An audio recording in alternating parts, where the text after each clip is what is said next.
Well, hi, hello. This is such fun.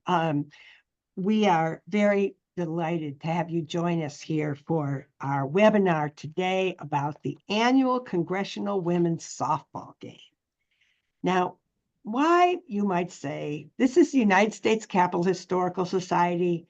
You were chartered by Congress in 1962 to tell the story of the Capitol and the people who work in there in a manner that inspires informed patriotism. So why is the Congressional Women's Softball Game informed patriotism? Because it is a moment of bipartisan collaboration.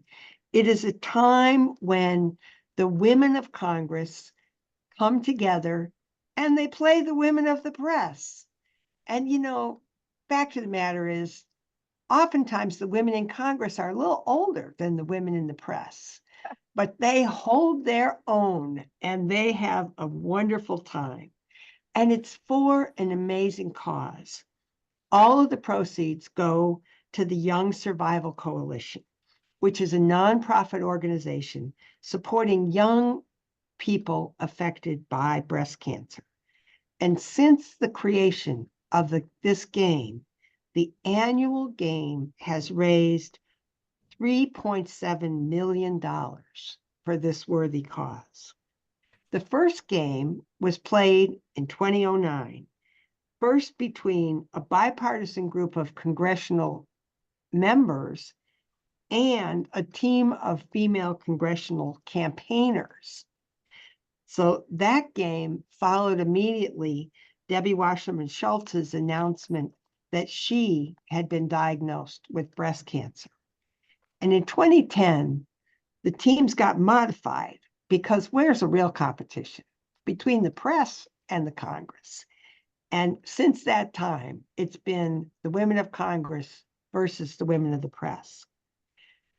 Now, we won't talk too much about who wins because everybody wins, because it is an amazing, good cause. But I'll tell you, it's a competitive operation, and we're going to talk about some of those competition. But it is also a real symbol of how lawmakers from both sides can work together, which is why the United States Capitol Historical Society wants to highlight this, because we work on trying to show Congress effectively working and accomplishing things. The two women who are going to lead this conversation are two women whose careers and lives have done exactly that.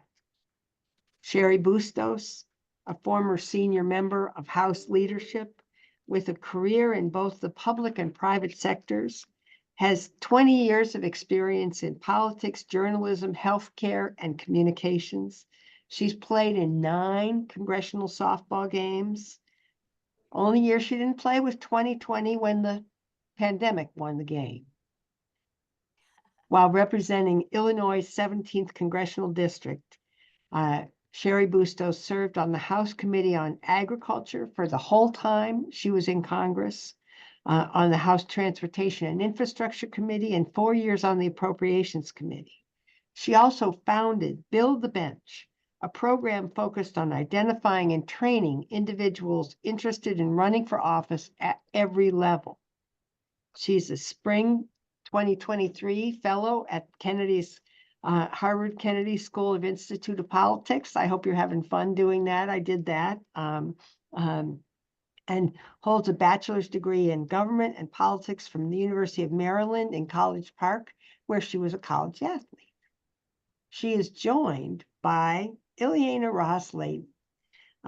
Now, Ileana Ros-Lehtinen served for almost 3 decades as a member of Congress representing the diverse areas of South Florida. She played in 10 games from the very first year to 2018.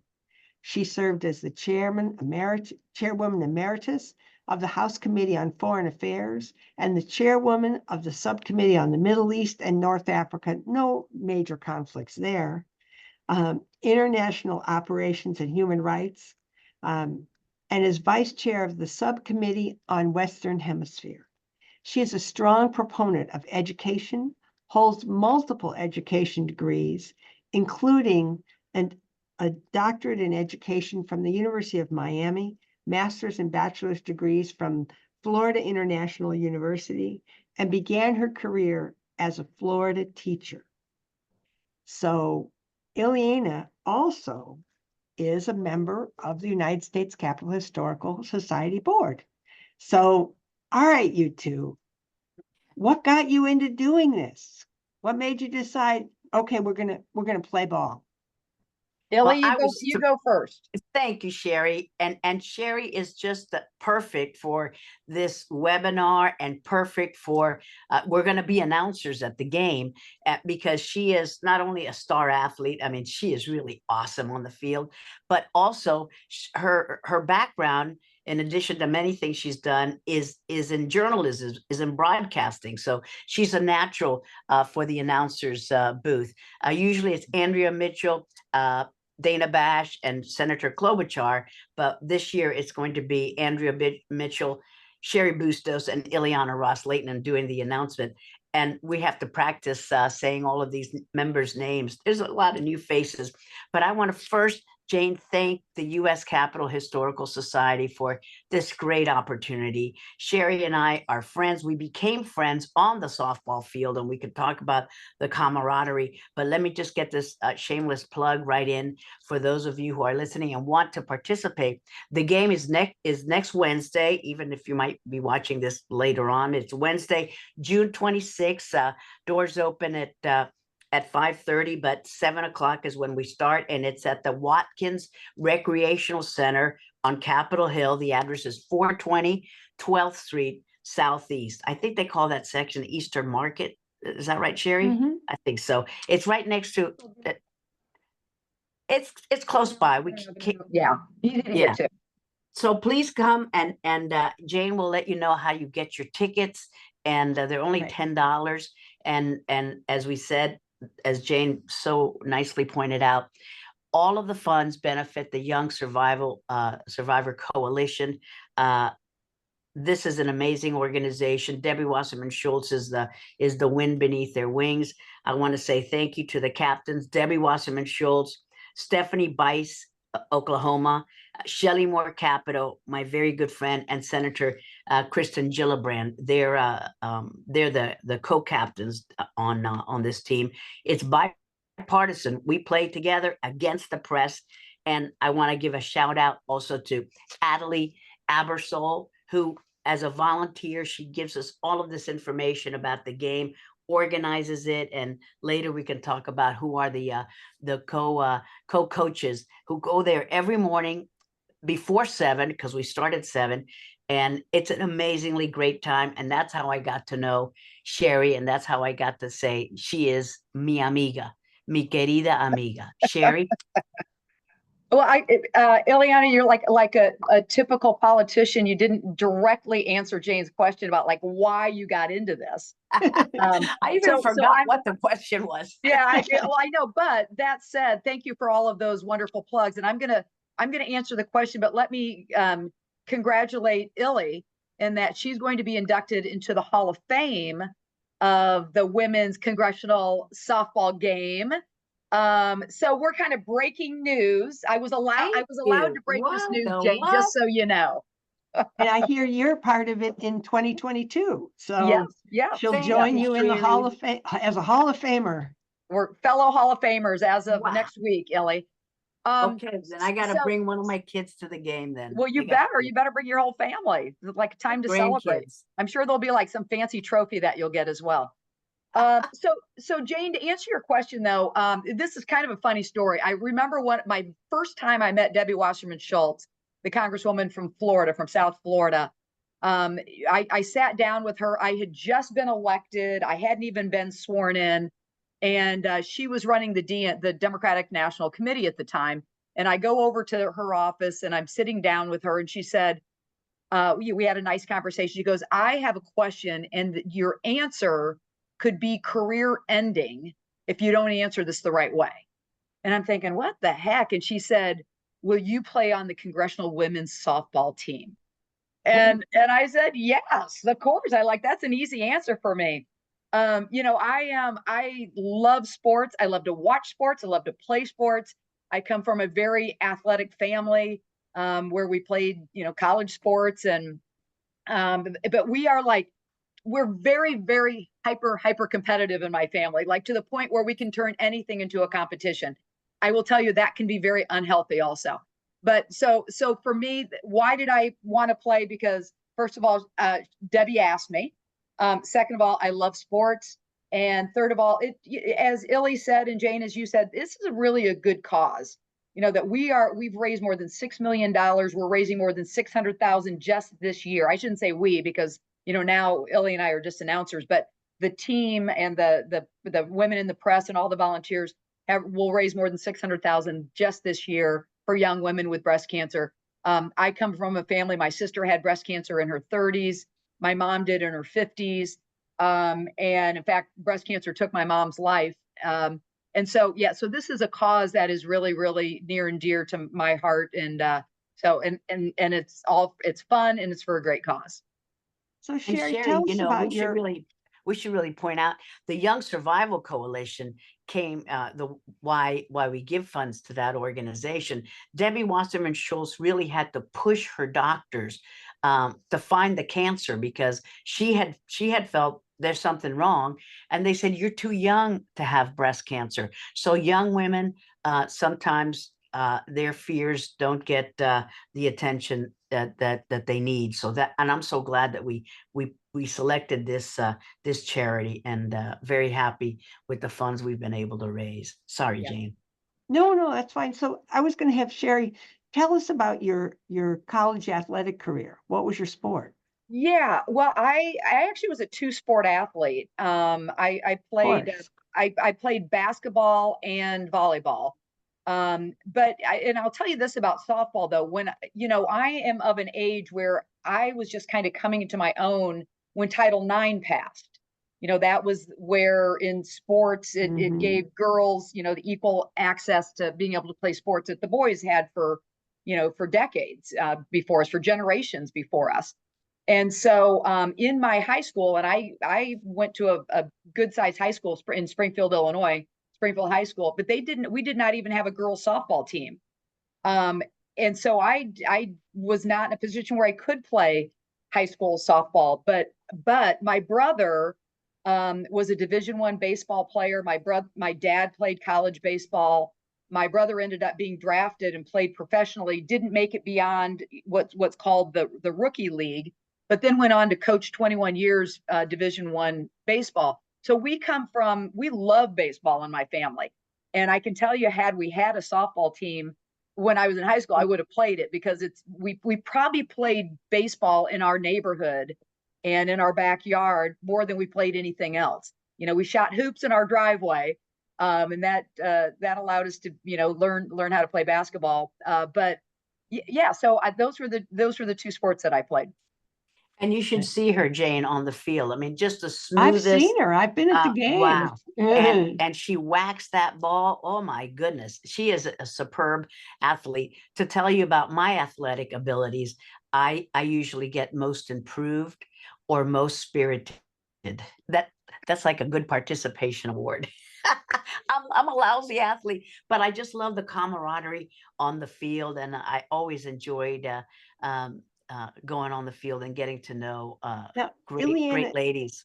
I want you to tell, there's the men's, they used to call it the men's softball game that they play at Nationals Field, but you broke that barrier and said, well, why can't I play? Why don't you tell us a little bit about that experience? Yeah, so I was very happy to be one of the first women on the what they call the Congressional baseball team, as if they're the only guys in town. About the softball team anyway, but I enjoyed it. This was a long time ago. I got elected in 1989, and I was the first woman to get on base, not because I actually hit the ball, but my uniform, I used to be young and thin. My Florida Marlins uniform was so big, it was a real uniform that we wore, that from our home team, that the pitcher threw the ball and it hit my very big shirt, and that's how I got on base. So, but listen, I got on base. It was a lot of fun. But that game, yeah, that game is Republicans versus Democrat. The sweet spot for us is that it's bipartisan. It's Republican players like me, Democratic players like Cheri, who are playing on the same team to beat the press, the bad news babes, as they call themselves. And you're right, they might be a little bit younger, but we have a lot of spirit and we have a lot of determination and really incredible athletes. Gillibrand and Shelley Moore Capito and Debbie Wasserman Schultz, they're amazing. And Stephanie Bice is one of the newer co-captains. But I want to give a shout out also to Joanne Emerson, former Congresswoman from Missouri. She and Susan Collins were one of the, along with Debbie and Gillibrand, one of the original co-captains of the team. And we have some great co-coaches who are helping us out. I think you have the list of those 4 or 5 ladies who get up, gentlemen who get up early every morning, and they're out there, rain or shine. They're amazing. Hey, Jane, can I draw like one other thing? The fact that Illy, had to, in order to be able to play on a sanctioned team, she had to play on the men's team initially. But the differences between the men's team, though, and the women's team really are interesting. You've already pointed out that our opposition is the Women's Washington Press Corps, right? I mean, that's who we've played for for all of the last decade or so. The men, they've got it structured and always have that it's Democrats against Republicans. So even like from a gender perspective and how we recognize at the start of this that, hey, we're going to bring our colleagues together. It is going to be Democrats and Republicans on the same team. And the other interesting contrast is we play at an elementary school lot.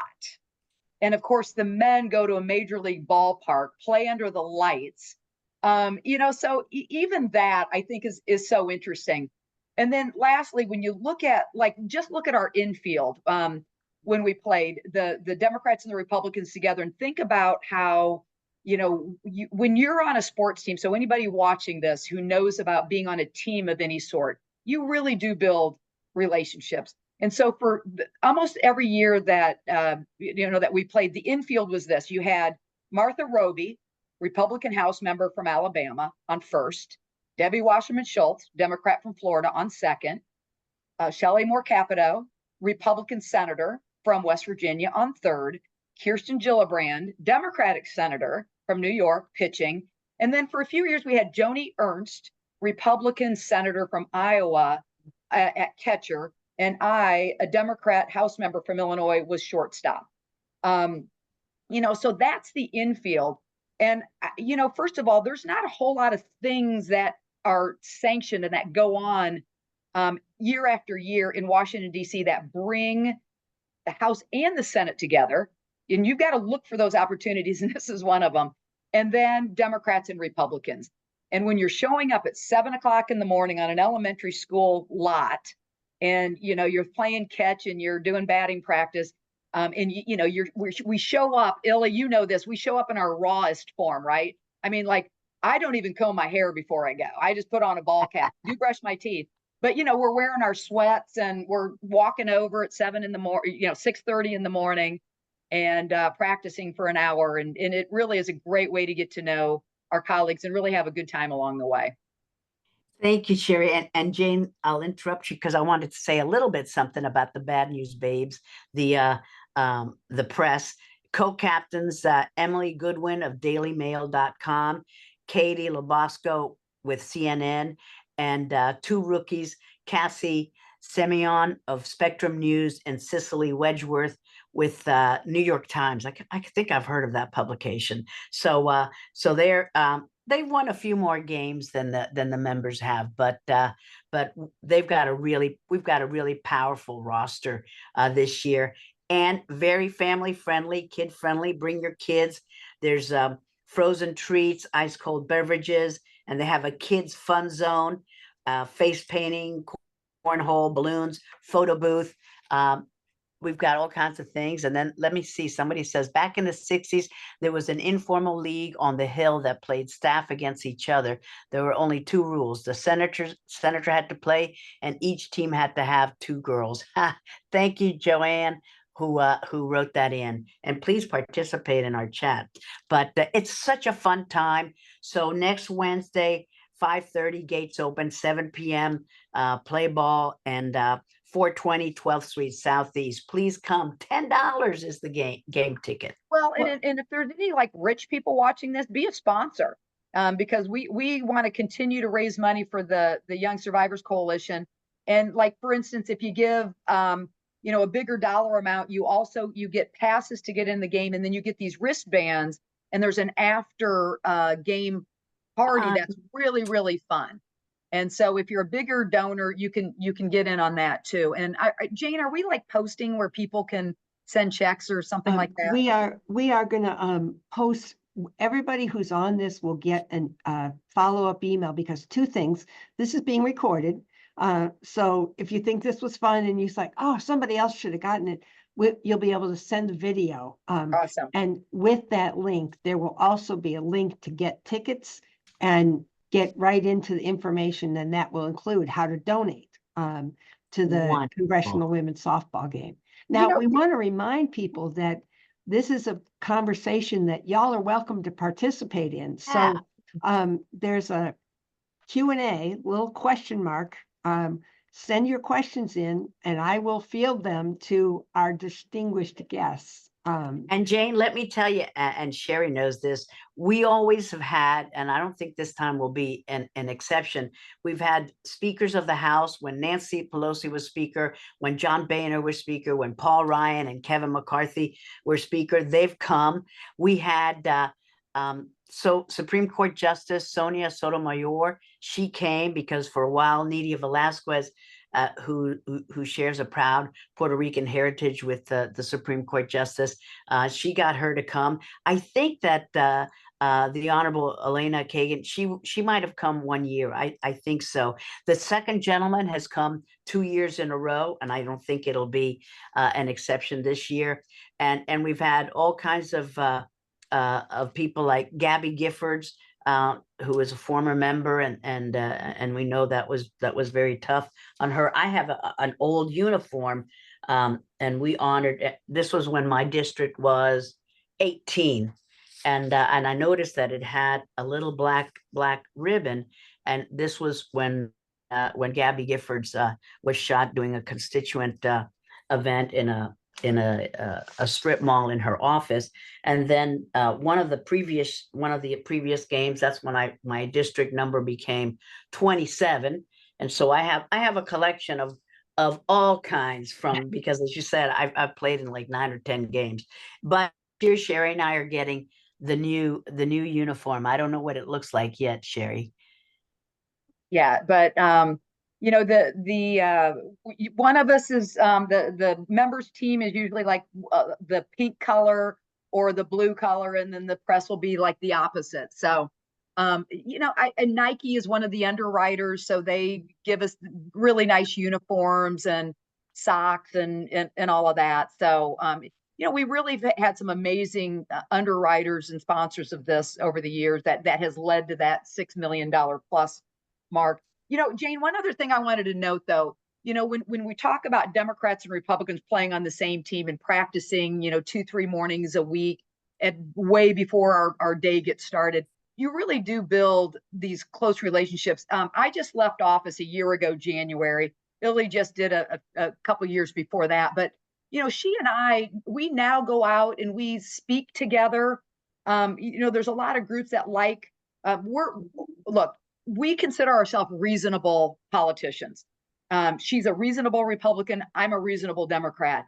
And we talk about, democracy and working together and how Congress could operate and all of that. So, but that all originated because Illy and I both played on the same team through athletics in Washington, D.C. But that is really where our relationship started. And here we are even now out of office, and we're still friends, and we do some stuff together. It is very collegial, very bipartisan.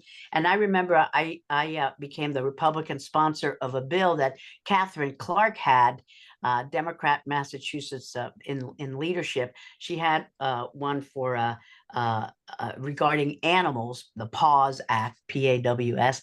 And I found out about it through the game when we were talking about it, and I became the chief Republican sponsor. And let me tell you some other people who have come to the game. You know, that famous movie League of Their Own about women being in baseball. We've had a couple of the actresses who were in that movie come and throw out the first pitch, and we've actually had women who played in those teams. Virginia Menina, she played infield in 1951, first base, and 53 for the Rockford Peaches. Another one played for the Peoria Red Wings. Peoria, that's your kind of area, right? No, Yeah. I represented both of those towns. Yeah, and so we've had all kinds of people come, and you know, Megan Cavanaugh was an actress who played Marla Hooch. She's great in A League of Their Own. So they've been there, and I want to give a shout out to four members who have played from the very beginning.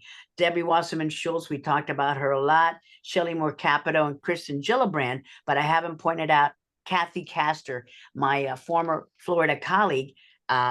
Kathy Castor has played since the very start, and she's gotten MVP awards just like Cheri has, an incredible competitive athlete. So we just have a lot of fun, and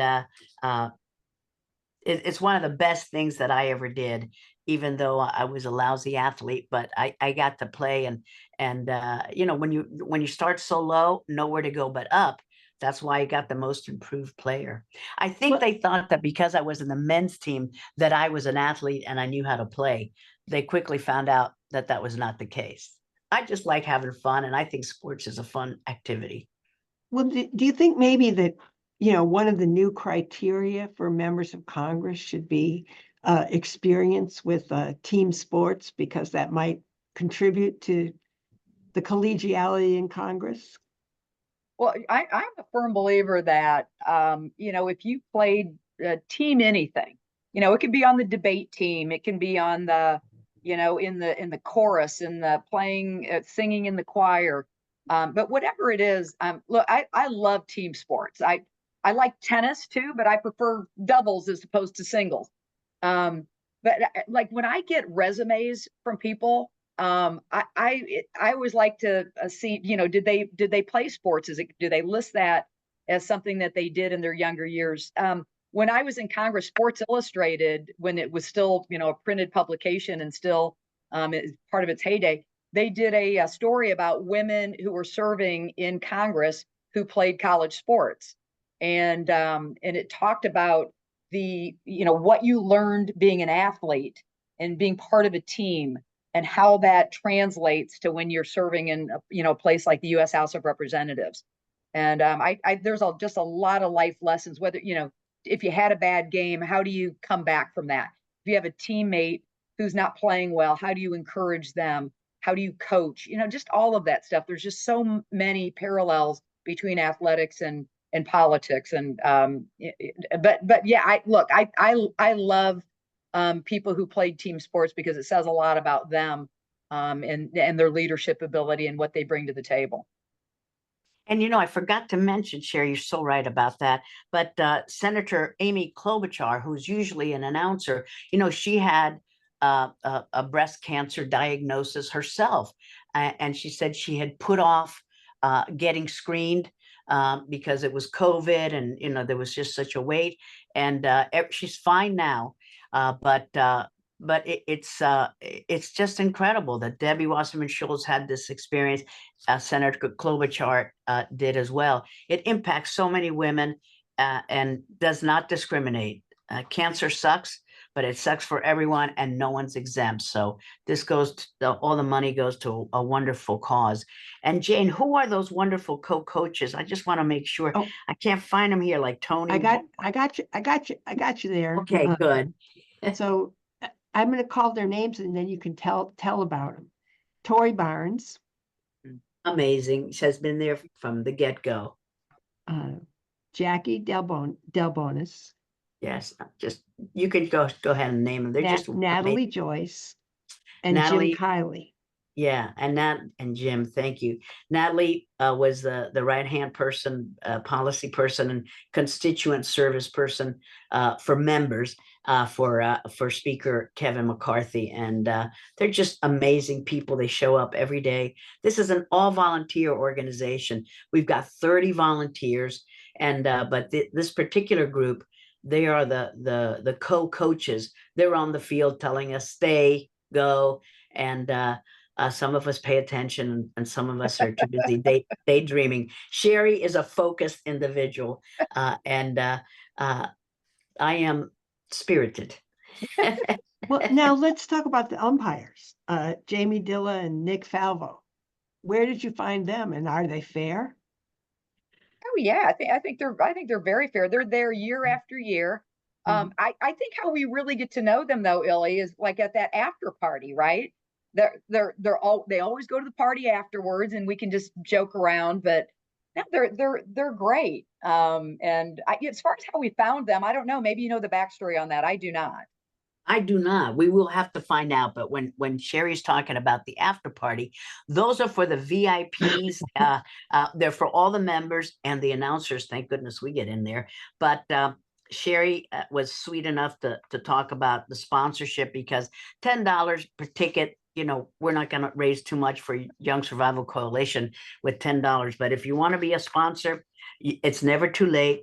We have a big list of sponsors, and that gets you into the after party, which is a really fun. Coming from Miami and Miami Beach, I know all about after parties. That's when the fun starts. So it's fun on the field. It's very competitive. We hope nobody gets hurt, but if you want to sponsor, and we've got lots of them, it's not too late. We'd love to raise more money for the Young Survival Coalition. The opportunity continues to exist.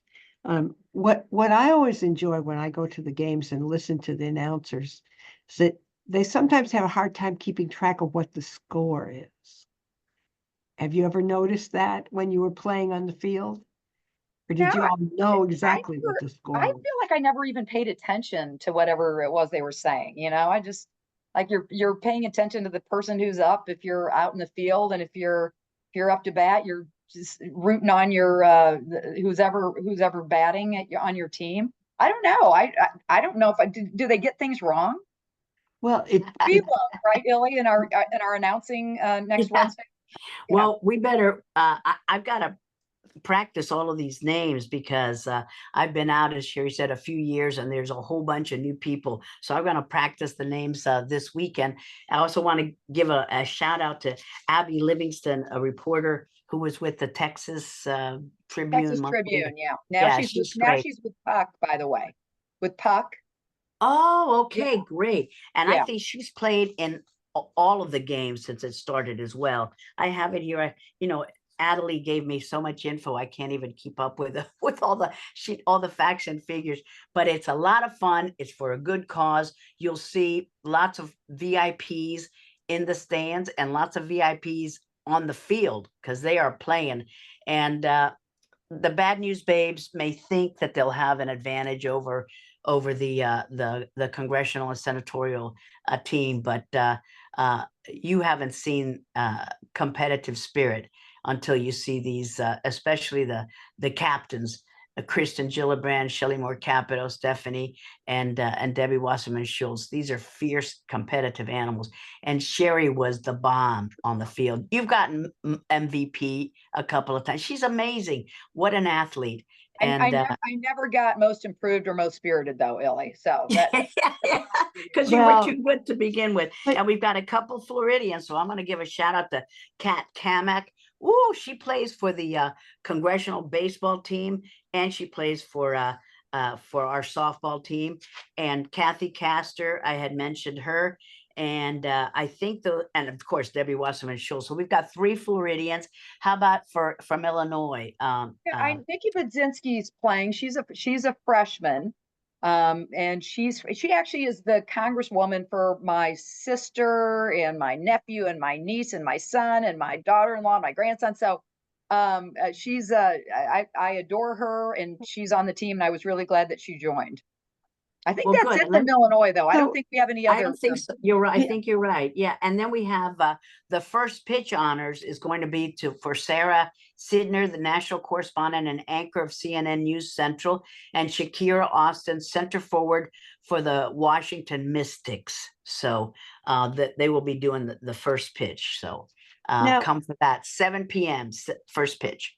Take a walk down memory lane with me, and can you remember sort of the best play that you remember that anybody made on either team? Was there a moment when we've all been watching Willie Mays, and Yeah. the best play that he ever made during that World Series game? Cheri, I'll give this one to you. Well, the last game that we won, meaning the members, it was a come from behind inning, and we had and I'm trying to think of the details, but a walk-off home run.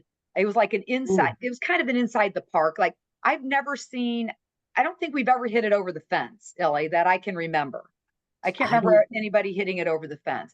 But no, we've had some good smashes of the ball, but I don't think over the fence. yeah, No. but just like a come from behind victory, which I think are always exciting.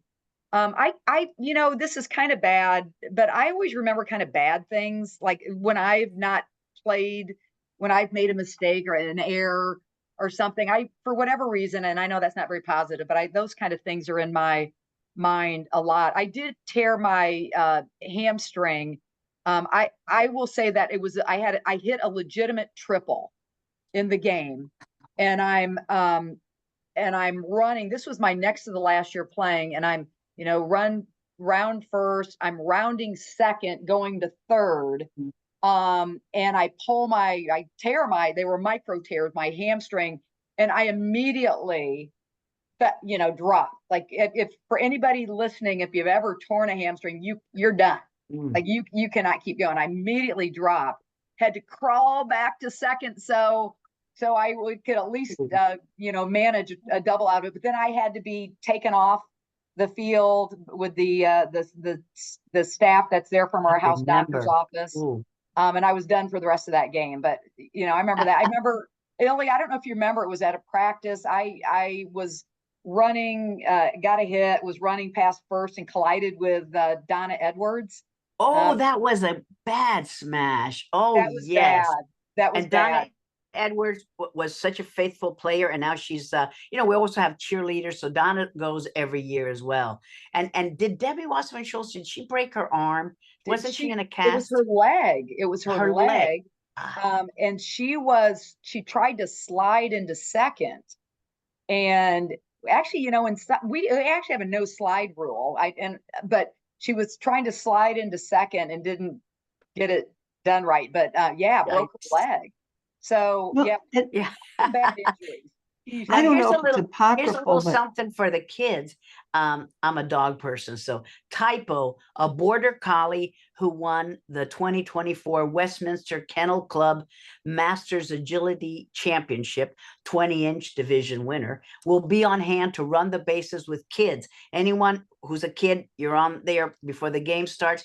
You'll run the bases with Typo, the award-winning border collie. So that's something fun for their family. Awesome. Now that's a first. I don't think we've done that in past years. No, it's really a kid-friendly. They're emphasizing this year to bring your kids, and there'll just be a lot of games for you to play.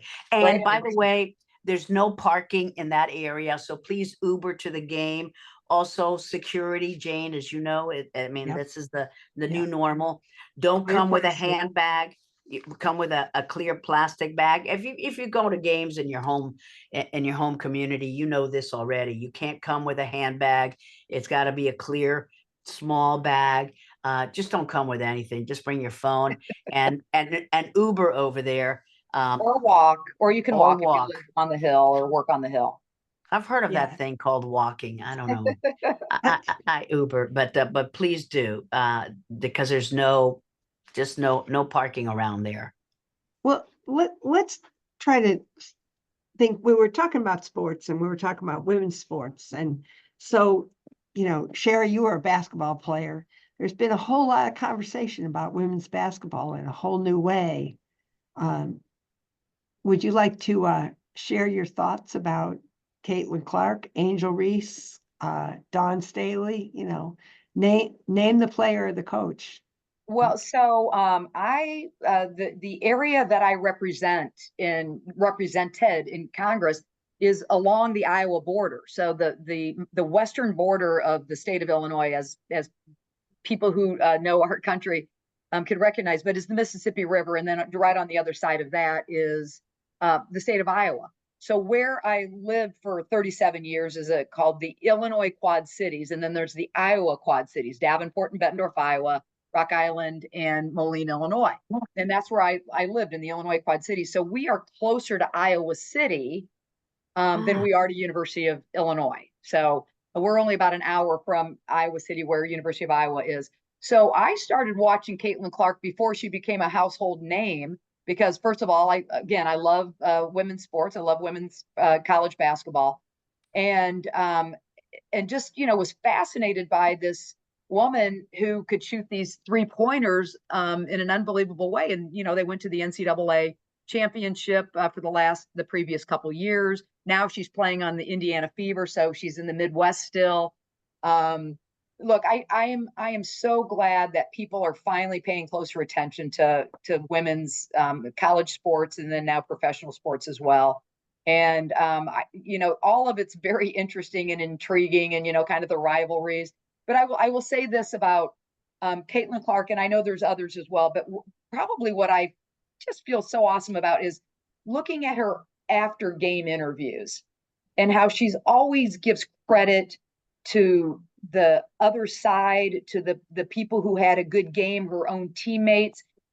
If you count the number of times she says "I" versus my team, my teammates, our team that we played, there's so many lessons for young girls, young athletes, in how she handles herself in victory and in defeat. And to me, that is one of something I love to see, but I cannot get enough of watching those 3-point shots that she just makes time after time after time. But I'm just glad the recognition that she and other really outstanding women athletes are bringing to the sport of women's basketball, and then really other women's sports as well.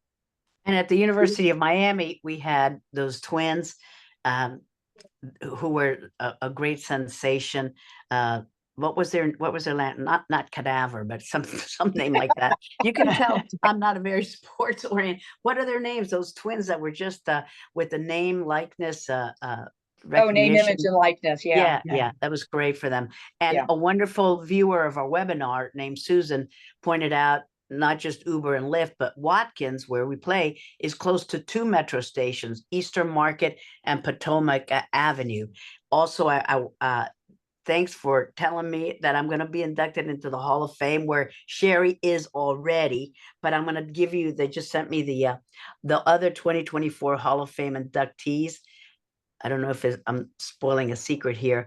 Michaela Bouchard of CNN, Carrie Budoff Brown, I'm sorry for the name mispronunciation, of NBC News, Megan Kavanaugh, actress from A League of Their Own, Marty Lavore. Marty is amazing. He's been the photographer for the Congressional women's softball team for so many years. Just beautiful photograph.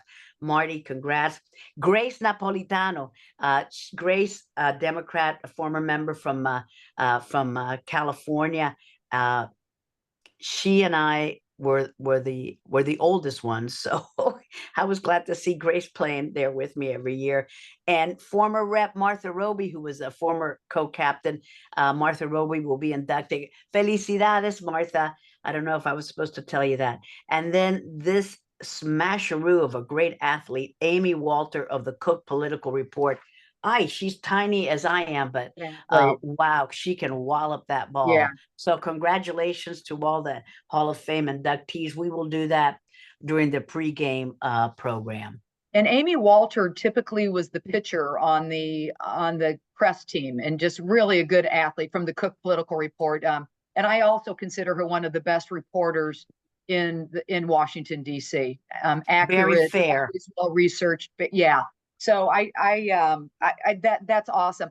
One quick story about Martha Roby. She played first base and I played shortstop, and I throw pretty hard.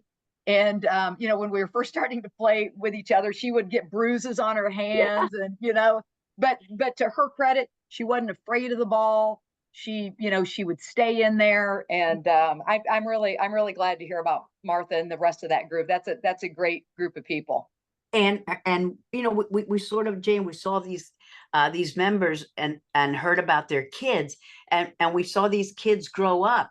Her daughter, Martha Roby's daughter, Margaret, she was just a little bitty thing when we started playing. Now she's interning with a Republican member of Congress. I'm sorry, I don't remember the name, but she's interning now. And my goodness, I remember when she got hurt and had at a summer camp and was all with a cast, and we felt everybody's pains. And I remember Kristen Gillibrand's kids growing up. Henry, her little boy, would be at our game every morning.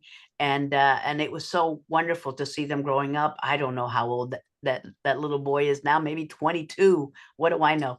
But we've seen, well, we talk about our families, we talk about, but we don't talk about anything partisan. We never talked about anything that was going to divide us. It's very toxic, the political environment right now, but not on the softball field. We kept that. And this was when Cheri was head of the DCCC, the Democratic Congressional Campaign Committee. Can't get more partisan than that. And yet, everybody got along because we knew where the boundaries were, and we were together, one team, bipartisan, and the camaraderie and the friendships and talking about our families and growing up. It was just been a wonderful time to be a member of Congress and to be a senator. It really, and I'm sure that it's the same for the members of the press as well. They're as competitive as we are. And I'm sure that on the field, it's just a different kind of feel for the game and for the warmth and friendships we have with each other. Take a minute when you're talking about the press. You talked about the camaraderie developed among your team. You play against the press, and then you go to the after party and you carry on and you tell stories. And then the next day, they're interviewing you about some matter before you. How does the fact that you knew each other in a different context play into those conversations, or does it? I'm a former journalist, so I know what the job is of a journalist. Their job is to cover stories and people, and do that from kind of a position that you're not taking sides, or you're not trying to benefit any one person. And so they know what their professional responsibilities are. But when we're playing the game, we all do this trash talk, through social media leading up to it. They encourage us to do that. I remember Abby Livingston would bring over hot coffee for us at, toward the end of our season during a practice, and, act like she's there to bring us coffee, but she's really checking us out to try to see what our, how we're playing. But, look, they know what their jobs are. We know what our jobs are. And, they do that. And then we have fun for, the couple hours that we're playing against each other. If you think about too, like the stature of some of our players, that, Kirsten Gillibrand at one point was running for president of the United States, right? Shelley Moore Capito, at one point, her name was on the list of VP candidates for Donald Trump. Kristi Noem used to play on our team, and, she's certainly been in the news a lot now, and, and now governor of South Dakota, but her name was out there as a possible presidential candidate. We've got Michelle Lujan Grisham, who used to play, now governor of New Mexico. So we've got, it really is kind of an unbelievable list of people who have had some amazing careers in Washington that led to other things, and whose names were out there for some of the, highest positions in the land. But another governor was who played on our team, was a member of the Democratic New York delegation, is now governor of New York, Kathy. I never remember how you say it. Kathy Hochul. That's it. So she played for our team. Another member who played for our team was Debbie Halland, and she left to become a Secretary of the Interior. So we've had being on the team, get you places. Yeah, so cabinet secretaries, presidential candidates. Yeah, I mean, it's really kind of, if you look at the names over these last, 12-ish years, there's some big names there. Well, this has been such a fun conversation. We could carry on all day, but we best not do this, because we know that our audience is all going to get ready to go back to work at 1:00. And you all have to do the same. We appreciate so much you giving us your time, not just here, but in so many ways. I mean, both of you are wonderful contributors to the United States Capitol Historical Society. And it's because of people like you who contribute every day, both financially and giving their time, to actually be able to tell the story of the Capitol and the people who work there. And today is the story about the women's softball. Coming up, we have a story about a new look at how women earned the right to vote and what does that mean. We just finished a complete symposium on Native American citizenship, the fact we're at 100th anniversary of Native American citizenship. And so these are the kind of investments that we're able to make in telling public history because of the supporters. So we thank you today for your time. We want everybody who's listening to sign up and support the Young Survivors Coalition by investing in the Congressional Women's Softball game, and come for fun.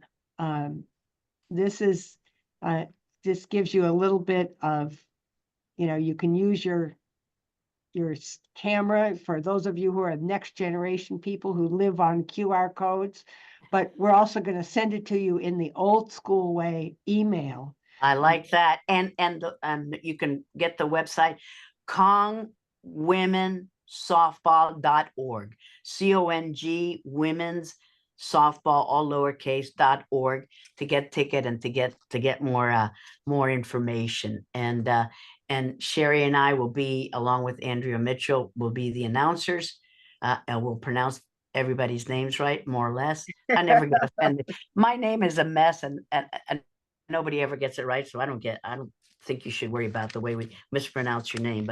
But thank you again to Adelie for all the great help that she gave us in getting us more information that we could possibly use.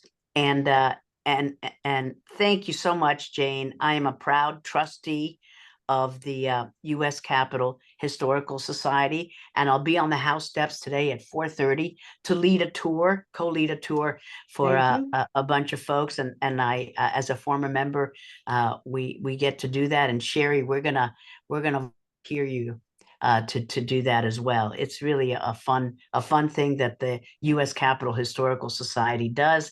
And if they're not voting or in session, we get to bring the folks into the House floor. So Cheri, you're on our list. We're going to get you. Cheri has actually led tours with us when we did the celebration of the women in Statuary Hall. Cheri came to the event and then led people to see in Statuary Hall the statues that they had just learned about. So those are the kind of opportunities that are available for members of the Capitol Historical Society. So we hope that in addition to giving your contribution, your time, energy, and money to the Congressional Women's Softball game, you also become members of the United States Capitol Historical Society, because through our work, we tell public history, we try to build informed patriotism. I spoke about the upcoming webinar next week with a new book out from Lisa Tetrault, which is a new look at the 19th Amendment. She sort of is very interesting. Her book is, she said, a lot of people want to think it was a linear stream of the development of women's, trying to get the right to vote and trying to get the right to participate. And she said, actually, it's much more complicated. It's like it comes and goes, and there are times when people come together. There were issues of, you know, racial challenges, class differences, and she really tells more deeply the story about the 19th Amendment and what follows up. So it should be a fascinating conversation. We But you thank really all do for your put on support. great programs. And how would people get on your website to find out more about those? And Cheri, I'm sorry, I did not know that you had already participated in these, in leading the Capitol tours. So thank you for that. She gets But to do it Jane, again. It's not a yeah, one and let's do done it again. thing. So Jane, how do they access your website? Capitalhistory.org. But you'll get a note. Everybody listening will get a note. They'll have a link to this video and information about more programs coming upon us. Should be great fun. Thank you so much. We appreciate each and every one of you. We'll see you next Cheri, week. see you next week. And Jane, see you later on today. Okay, thanks. Muchas gracias. Thanks, everyone. Take Thanks. care.